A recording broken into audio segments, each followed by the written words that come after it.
Boa noite, irmãos e irmãs, a graça e na paz do Senhor Jesus. Hoje, domingo, dia 14 de março, nosso culto de hoje é apenas online e eu quero convidar você junto com toda a igreja, todos os irmãos que se reúnem nesta mesma hora, a colocar a tua vida na presença de Deus. Nós estamos separados fisicamente, cada um na sua casa, mas unidos na fé que o Senhor tem nos dado, no amor de Cristo e na unidade do Espírito Santo. Estamos cada um nas suas casas, mas num só pensamento e numa só fé. A Igreja de Cristo continua sendo igreja, mesmo que não esteja reunida dentro de um templo para adorar a Deus.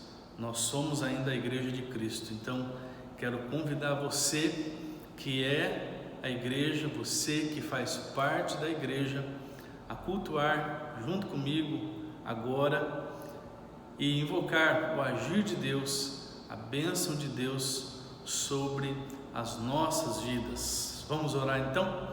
Santo Deus, bendito seja o teu nome, porque tu és Deus de cada um de nós. O Senhor tem estado presente em nossas vidas e mesmo que por força das circunstâncias estejamos separados fisicamente, mesmo que por força das circunstâncias não possamos nos reunir em comunidade para te adorar e te bendizer, nós como igreja nos reunimos de casa em casa para declarar o nosso amor por ti, para oferecer a ti o nosso louvor e a nossa gratidão por todo o cuidado que o Senhor tem tido com as nossas vidas e com a nossa igreja, ó Pai. Que o teu Santo Espírito nos guie em adoração, que o teu Santo Espírito abra o nosso entendimento para a palavra que vamos receber nessa noite, ó Pai, e que este tempo,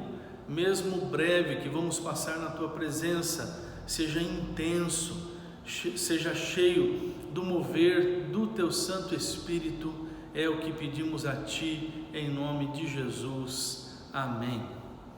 Lá no início da pandemia, em março do ano passado, quando foi decretado o primeiro fechamento das igrejas, o primeiro fechamento das cidades, eu me lembro que Deus colocou em meu coração uma canção para entoar com você.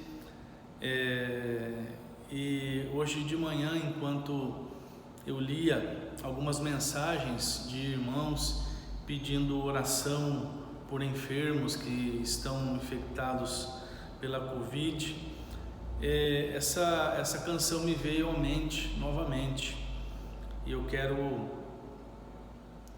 cantar ela com você, na certeza de que essa canção é uma verdade em nossas vidas. Nós estamos vivendo tempos difíceis, tempos pesados de se viver, com grandes desafios e muito medo. Tantas pessoas com medo, e eu acredito que, apesar do medo, nós podemos ser presenteados por Deus pela paz que vem do Espírito Santo. Cristo prometeu para nós a sua paz, e eu oro para que a paz de Cristo, que ultrapassa toda a inteligência humana, toda a compreensão humana, que só pode ser compreendida pela fé, venha de encontro a cada coração, ao seu coração, neste momento em que você está cultuando junto comigo.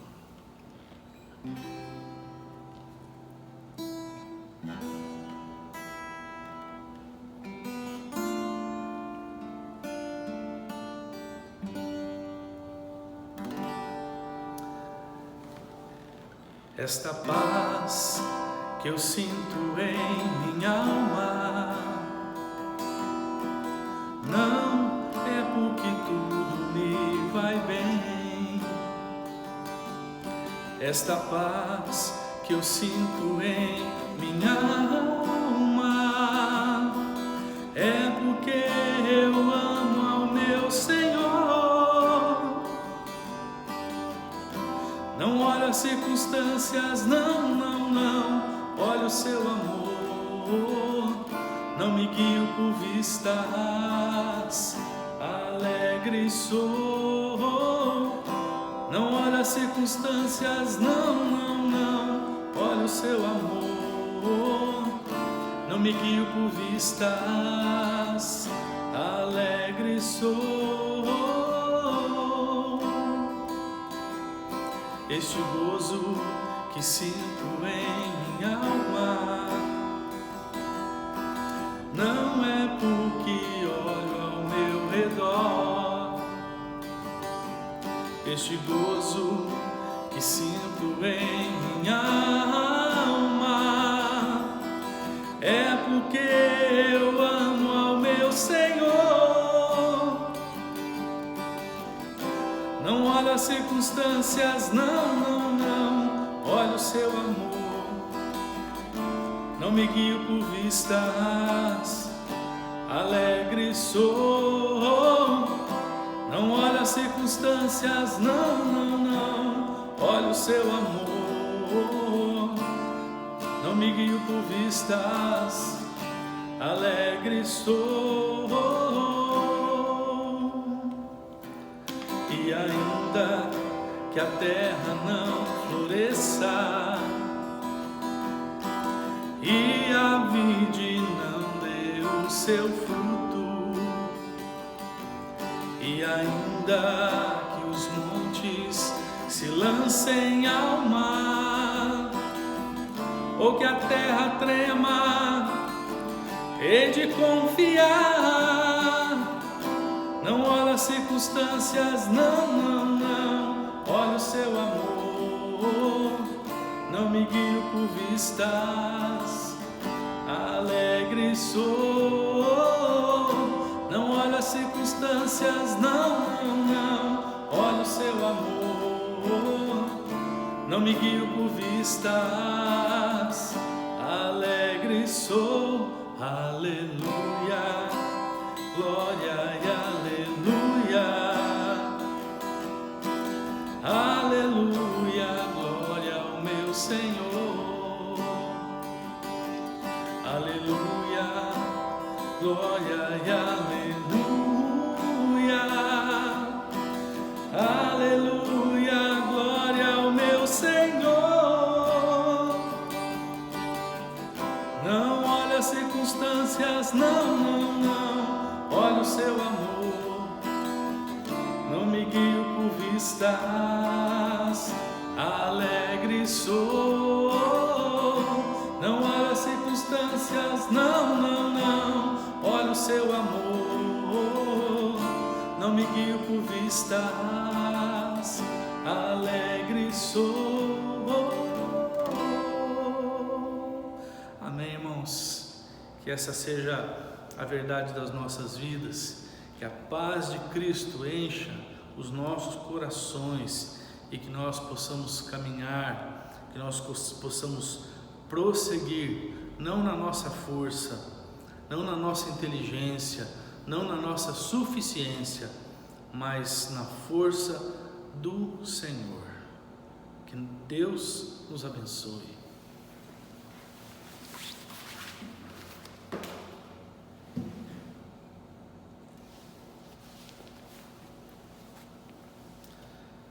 Eu quero refletir com você hoje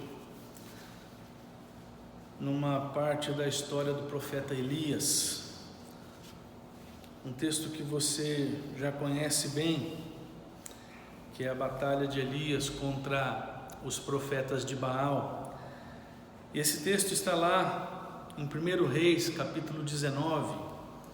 Se você já tiver com a sua Bíblia, você pode abrir lá. Hoje eu tomei a liberdade de usar uma uma tradução um pouco diferente, que é a Almeida atualizada. Eu acho que o nome dessa versão é Nova Almeida Atualizada.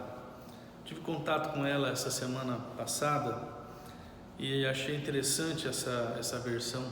Então, se você tiver com a sua Bíblia, você vai achar um pouco de diferença na leitura, tá? Então, 1 Reis 19, do versículo 1 até o 18, que diz assim: Acabe contou a Jezabel tudo o que Elias havia feito e como havia matado todos os profetas à espada. Então Jezabel mandou um mensageiro a Elias para dizer: que os deuses me castiguem se amanhã a estas horas eu não tiver feito com a sua vida o mesmo que você fez com a vida de cada um deles. Elias ficou com medo, levantou-se e, para salvar a vida, se foi e chegou a Berseba, que pertence a Judá. E ali ele deixou o seu servo. Ele mesmo, porém, foi para o deserto, caminhando um dia inteiro. Por fim, sentou-se debaixo de um zimbro, sentiu vontade de morrer e orou: Basta, Senhor, tira a minha vida, porque eu não sou melhor do que os meus pais. Deitou-se e dormiu debaixo de um zimbro. Eis que um anjo tocou nele e lhe disse: levante-se e coma. Elias olhou e viu perto da sua cabeça um pão assado sobre pedras em brasa e um jarro de água. Comeu, bebeu e tornou a dormir. O anjo do Senhor voltou, tocou nele e lhe disse: levante-se e coma, porque a viagem será longa. Então Elias se levantou e comeu e bebeu, e com a força daquela comida caminhou 40 dias e 40 noites até Horebe, o monte de Deus. Ali entrou numa caverna onde passou a noite. E eis que a palavra do Senhor veio a ele e lhe disse: o que você está fazendo aqui, Elias? Ele respondeu: tenho sido muito zeloso pelo Senhor, Deus dos exércitos, porque os filhos de Israel deixaram a tua aliança, derrubaram os teus altares e mataram os teus profetas à espada. Só fiquei eu, e eles estão querendo tirar minha vida. Então foi-lhe dito: saia daí e fique diante do Senhor no monte.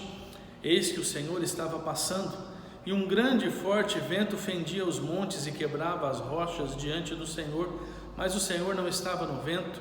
Depois do vento veio um terremoto, mas o Senhor não estava no terremoto. Depois do terremoto veio um fogo, mas o Senhor não estava no fogo. E depois do fogo veio um som de um suave sussurro. Quando Elias ouviu isso, cobriu o rosto com um manto e saindo, pôs-se à entrada da caverna. Eis que veio uma voz e lhe disse: o que você está fazendo aqui, Elias?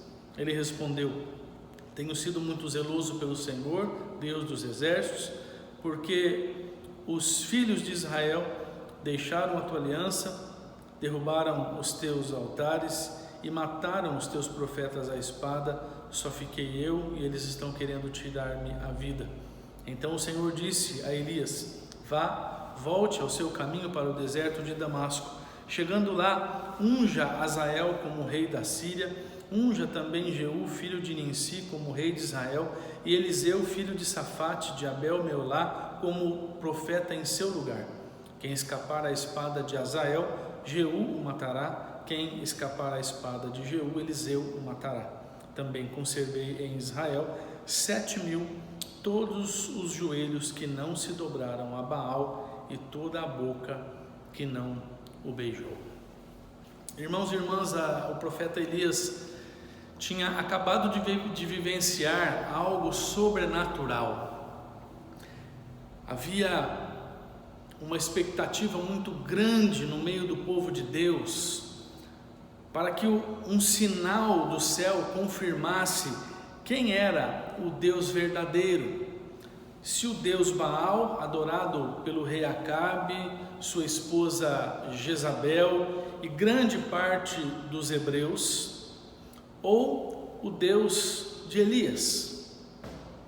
A tensão naqueles dias era muito grande, o clima de expectativa era gigantesco, porque um Deus iria ficar desacreditado naquele dia. os profetas de Baal, que haviam sido desafiados por Elias para que demonstrassem que Baal era o Deus verdadeiro, executaram todos os rituais que sabiam, mas Baal não provou ser o Deus verdadeiro.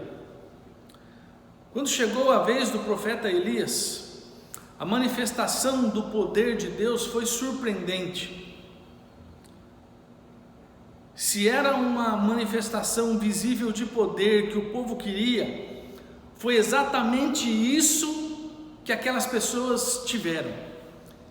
E como consequência da incontestável prova da falsidade de Baal, todos os seus profetas foram exterminados naquele dia. Você deve se lembrar do episódio de Deus enviando fogo do céu para queimar o holocausto que havia sido oferecido em cima de um altar onde Elias havia colocado muita água.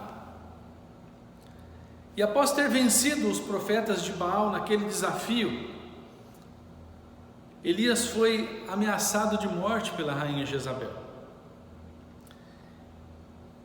E talvez esgotado pela tensão da batalha espiritual que tinha acabado de acontecer, que Elias tinha acabado de vivenciar, talvez enganado por sentimentos contraditórios dentro do seu coração, Elias fugiu para o Monte Horebe, e lá ele se escondeu dentro de uma caverna. Veja, irmãos, o grande homem de Deus, que vivenciou uma manifestação de poder extremamente grandiosa, fugiu por medo de morrer. Vivenciou um tempo de grande desalento espiritual. Eu penso que uma das grandes lições que nós podemos aprender, tanto na vida de Elias quanto na vida de muitos servos de Deus, cuja história nós encontramos na palavra, é que mesmo sendo filhos de Deus, nós não estamos imunes às lutas da vida. Inclusive é bom lembrar que nós presbiterianos somos muito realistas quanto à dor e aos problemas do dia a dia. Nós não adotamos a teologia que prega que o crente está imune às lutas, que o crente está imune às dificuldades e que a vida é um mar de rosa. Não temos essa teologia, não temos essa filosofia de vida aqui, esse pensamento, até porque não acreditamos nele e não é um pensamento bíblico. Nós cremos sim que Deus é o nosso refúgio e a nossa fortaleza, socorro bem presente nas tribulações. Não cremos na ausência das tribulações, mas cremos que Deus é o nosso refúgio, a nossa fortaleza e socorro bem presente nas tribulações. Salmo 46. Então, irmãos e irmãs, a vida do profeta Elias é para nós um exemplo de quem passou pela tribulação. É o exemplo de que o cristão não está imune à tribulação.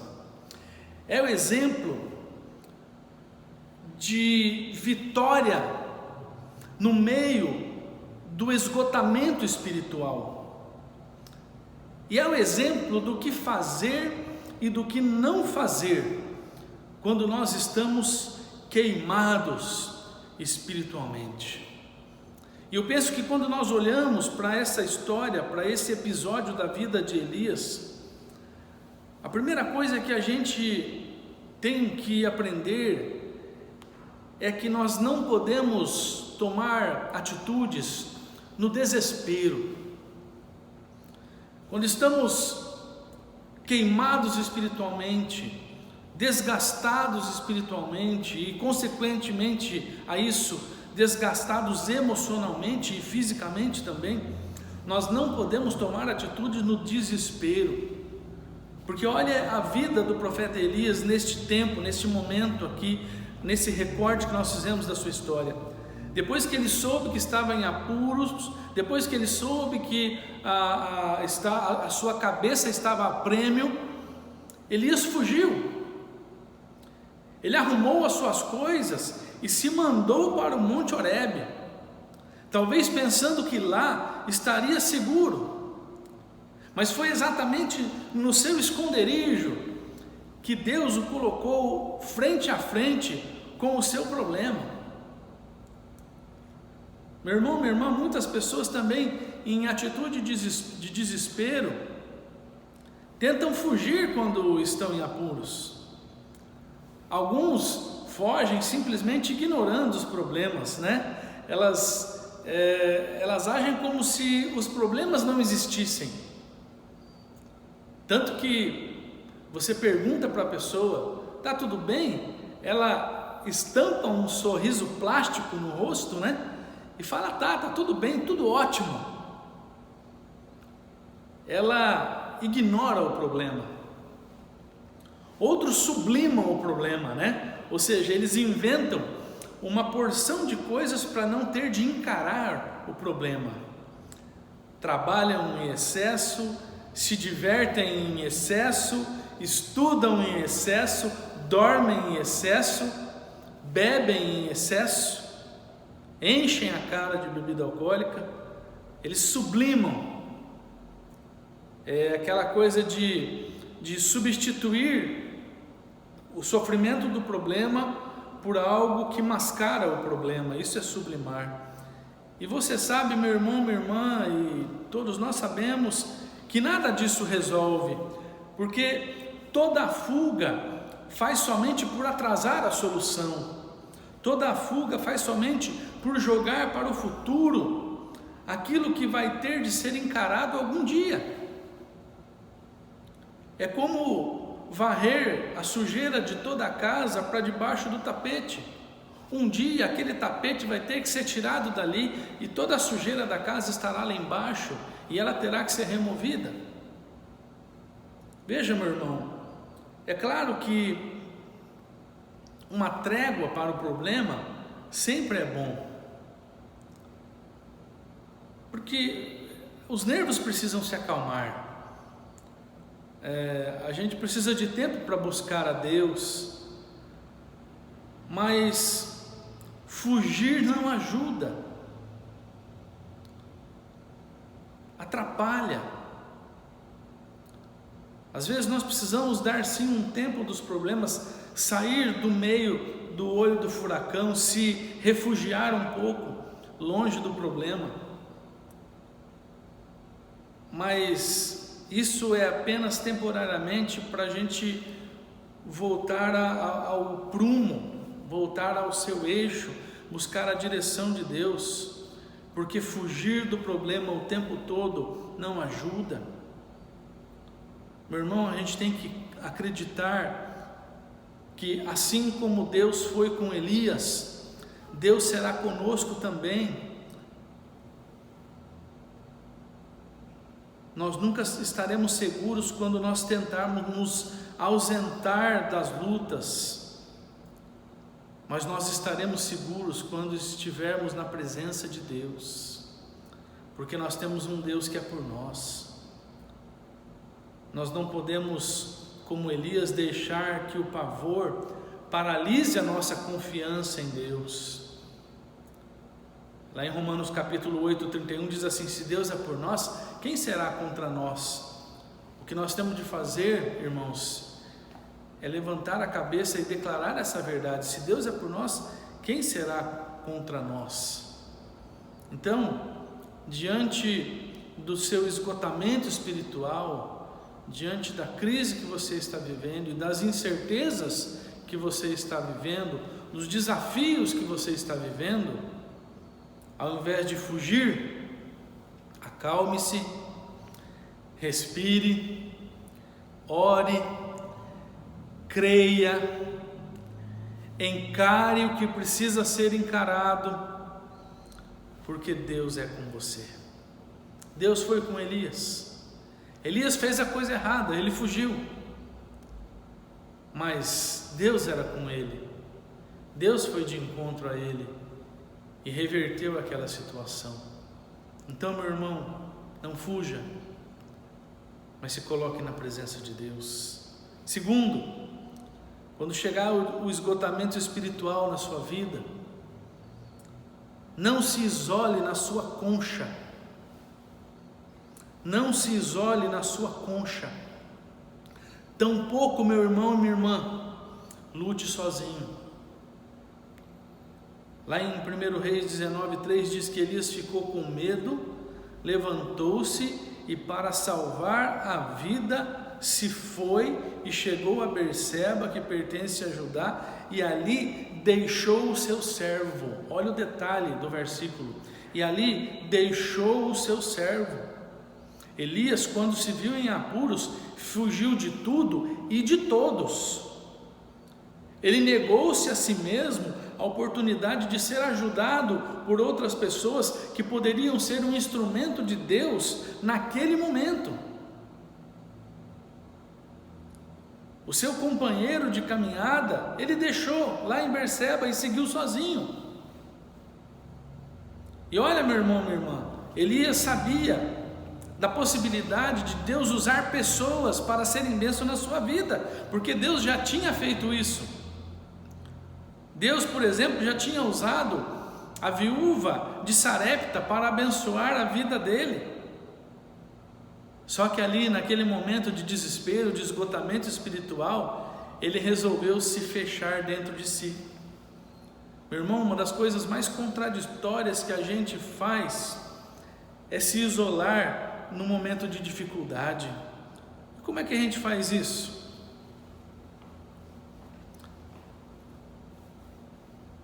A gente faz isso quando não permite que as pessoas se aproximem de nós.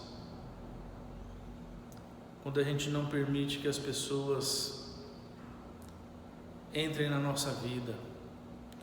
Há momentos, irmãos, que nós precisamos de isolamento, sim,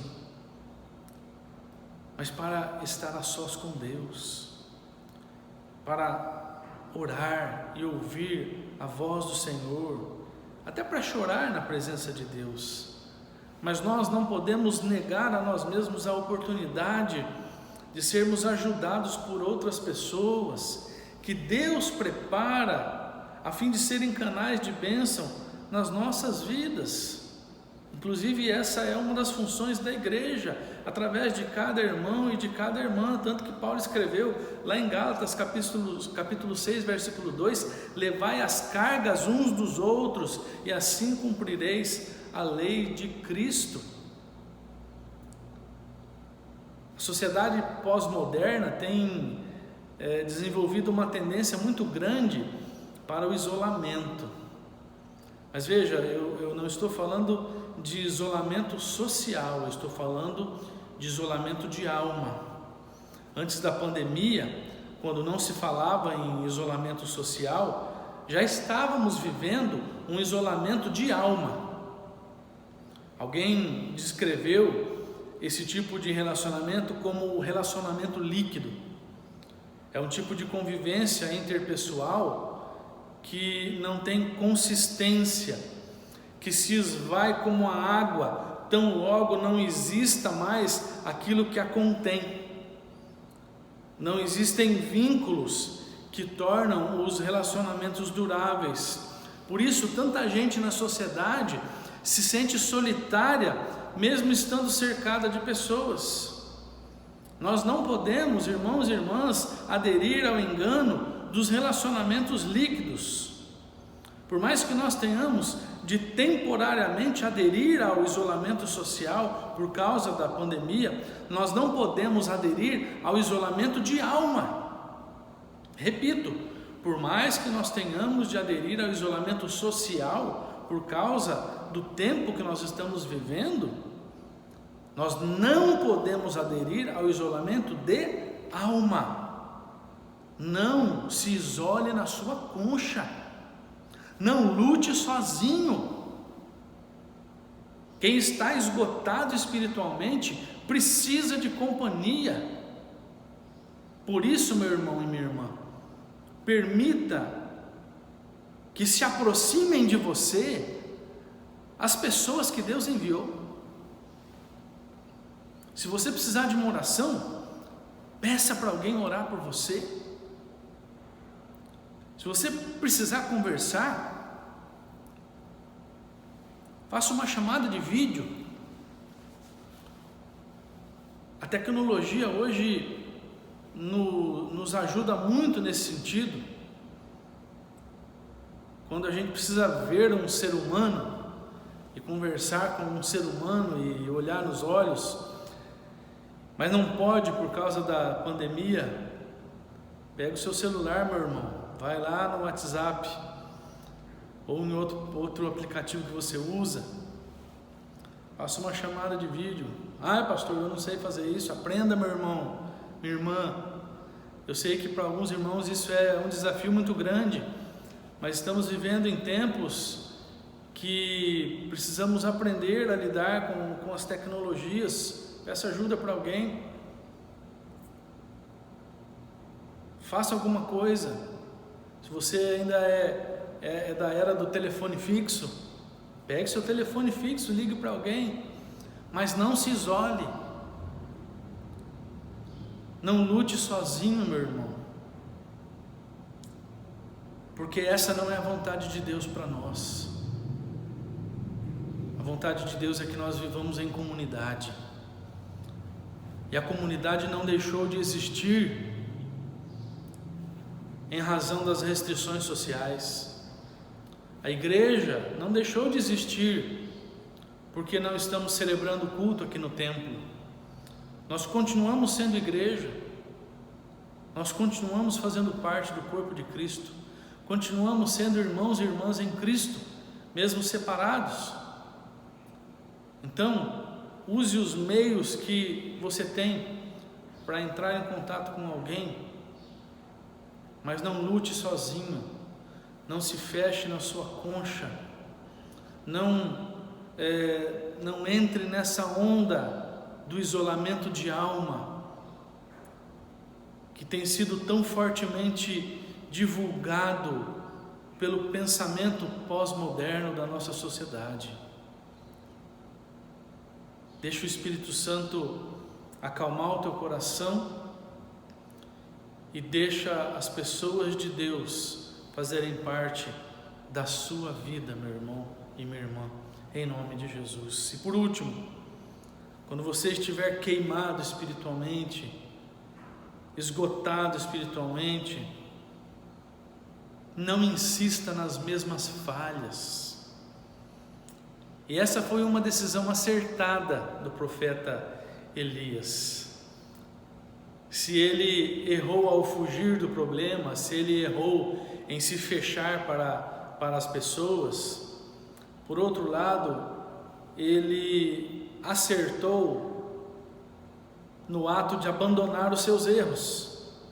Lá em 1 Reis 19:15, Deus disse para Elias assim: volte para o deserto que fica perto de Damasco.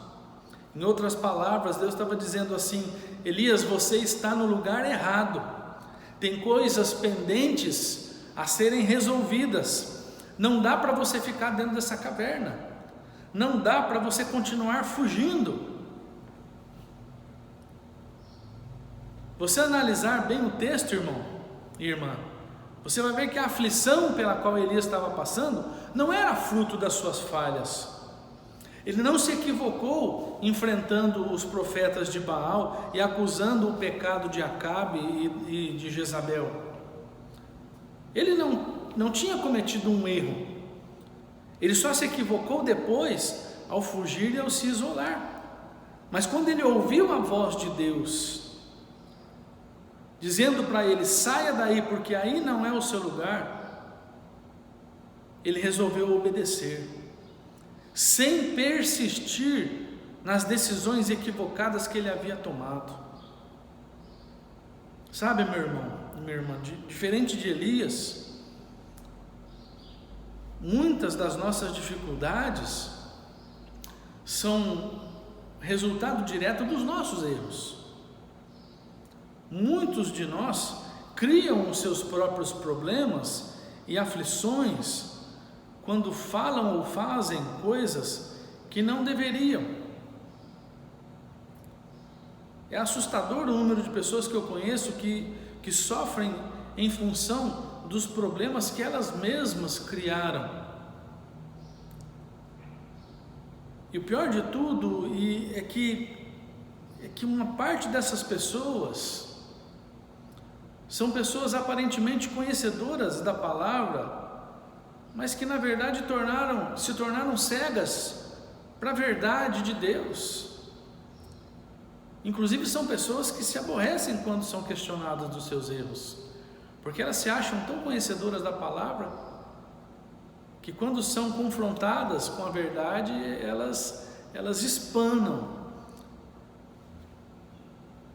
Eu preciso dizer para você que o objetivo da mensagem de hoje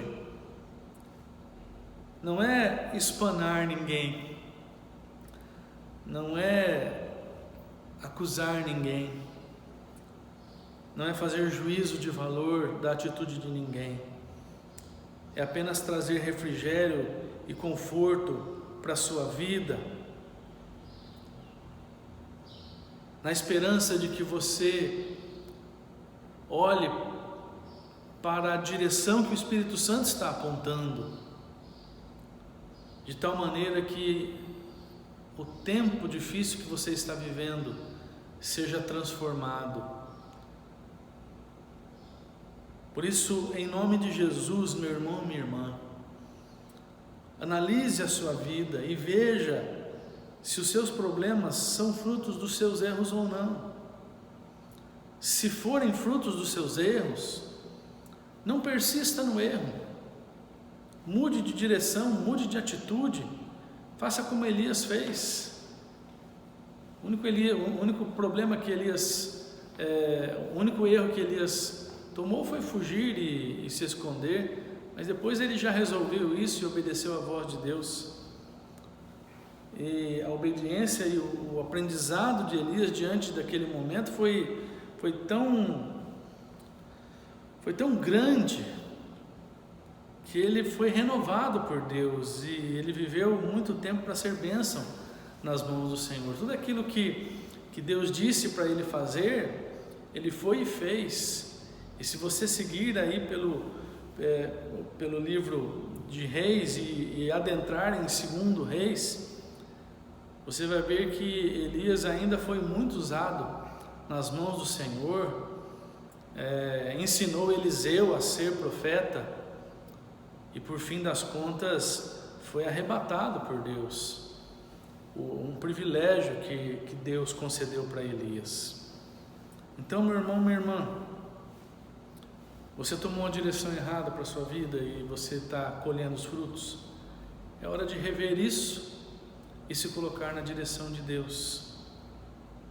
Eu quero concluir dizendo para você o seguinte, que os problemas, as dificuldades, as tribulações, o esgotamento espiritual são uma realidade na vida do cristão. Foi na vida de Elias, foi na vida de Eliseu, foi na vida do apóstolo Paulo. Então vai ser na nossa vida também.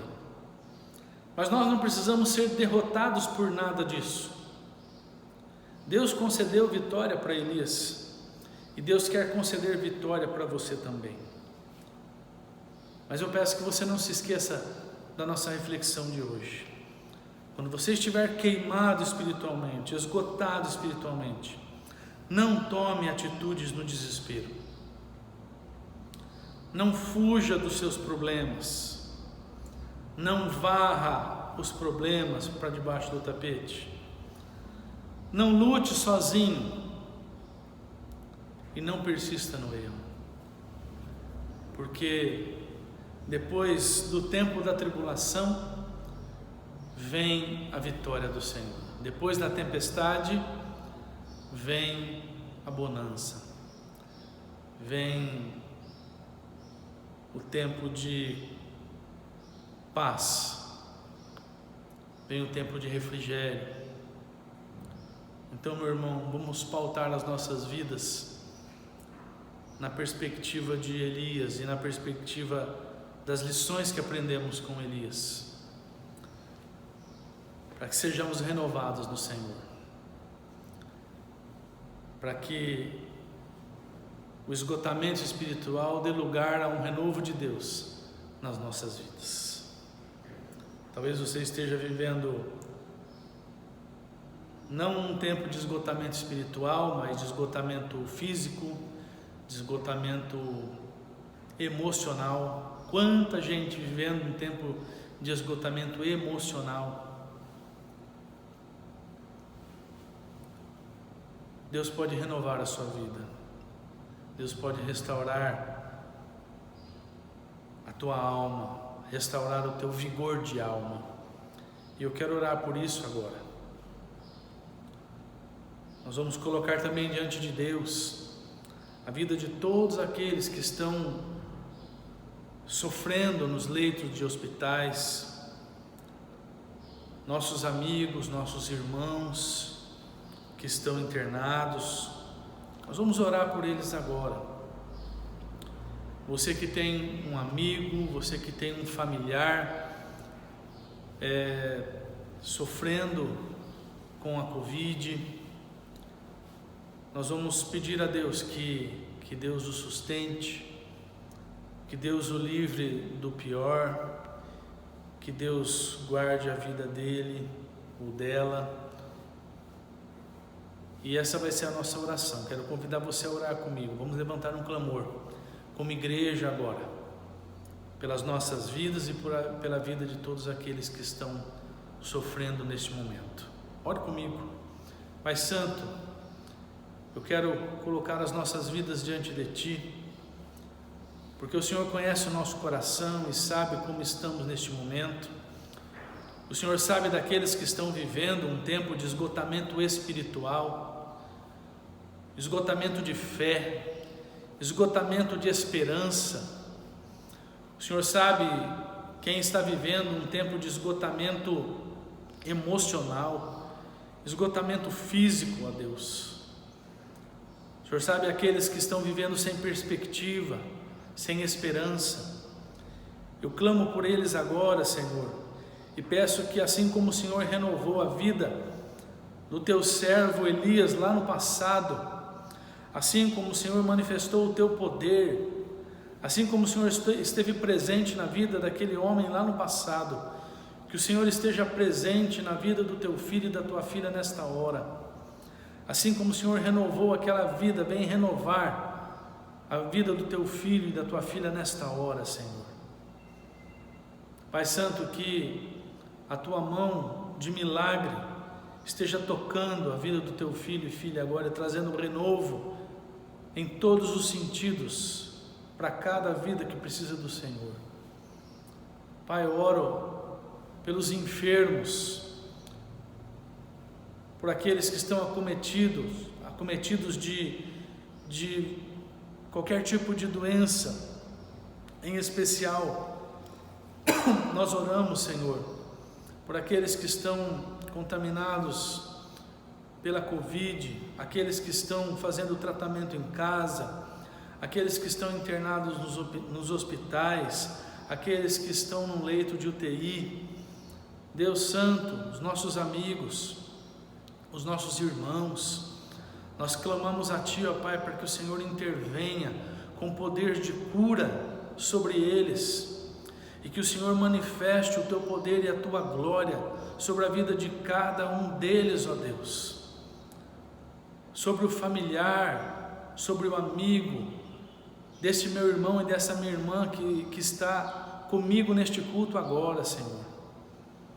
Que o Senhor alcance essa vida onde ele estiver. Que o Senhor alcance as equipes médicas, ó Deus, as equipes de enfermagem, Senhor, que estão na frente de batalha. Muitos médicos esgotados, Senhor. Que o Senhor dê a eles a Tua força, ó Pai. Que o Senhor sustente a vida deles, a vida de cada equipe, ó Pai, porque eles são instrumentos do Senhor, na vida de cada homem, de cada mulher. Pai Santo, que o Senhor intervenha nessa pandemia. Toda a tua igreja, Pai, todo o teu povo tem orado e nós clamamos a Ti, ó Pai. Eu sei que o Senhor tem um propósito nisso tudo, nada que acontece conosco é por acaso, mas pedimos a Ti, glorifica o Teu nome em tudo isso que tem acontecido conosco, Pai. Glorifica o Teu nome, Senhor, até mesmo na enfermidade, que o Senhor esteja manifestando o Teu poder e a Tua glória nos leitos de hospitais, Senhor, e que muitas pessoas possam conhecer o Teu amor, conhecer que Tu és Senhor, mesmo nesses tempos de dificuldade, de desafios que nós temos vivido, ó Pai. Sustenta-nos, guarda-nos, cuida de nós, Senhor, ampara-nos nas Tuas mãos. Essa é a nossa oração, em nome de Jesus, amém. Meu irmão, minha irmã, quero só recomendar para você, em nome de Jesus, não leve de forma leviana o tempo em que nós estamos vivendo. A gente tem visto muitas pessoas levando a situação de forma leviana, encarando a situação da Covid de forma leviana, sem responsabilidade. Eu espero que esse não seja o seu caso, e eu espero que isso que eu estou falando não seja para você, mas que fique de alerta. Se for o seu caso, eu quero clamar em nome de Jesus. Nós estamos vivendo um tempo de grandes desafios. As notícias são cada vez piores. O Brasil inteiro está vivendo um colapso na rede de saúde, nos hospitais. As pessoas estão se infectando numa velocidade muito grande. Então nós não podemos tratar isso de forma relaxada. Temos de nos cuidar e cuidar das pessoas que estão ao nosso redor, porque essa enfermidade pode levar as pessoas que amamos, pode nos levar. Então tome os cuidados necessários. Tome cuidado com o isolamento social. Tenha o mínimo de contato possível com as pessoas. Use máscara, use o álcool, que é o mínimo que a gente faz. Proteja-se de verdade, porque os tempos não são para brincadeira. E se nós fizermos isso, eu creio que, mesmo que demore algum tempo ainda para tudo voltar ao normal, nós permaneceremos vivos, porque isso é o que importa. Então vamos levar a sério a situação e vamos cuidar de nós e dos nossos, para que possamos celebrar juntos, irmãos, a vida da igreja em comunidade. É muito ruim estarmos separados fisicamente.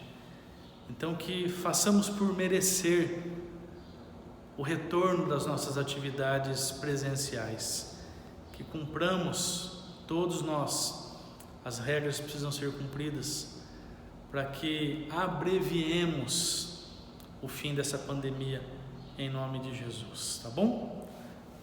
Que o Senhor nos abençoe e nos guarde, que o Senhor resplandeça o seu rosto sobre nós, que Ele nos dê a sua paz, que a graça do Senhor Jesus, que o amor de Deus, o nosso Pai, que a comunhão e o cuidado do Espírito seja sobre nós, hoje e sempre.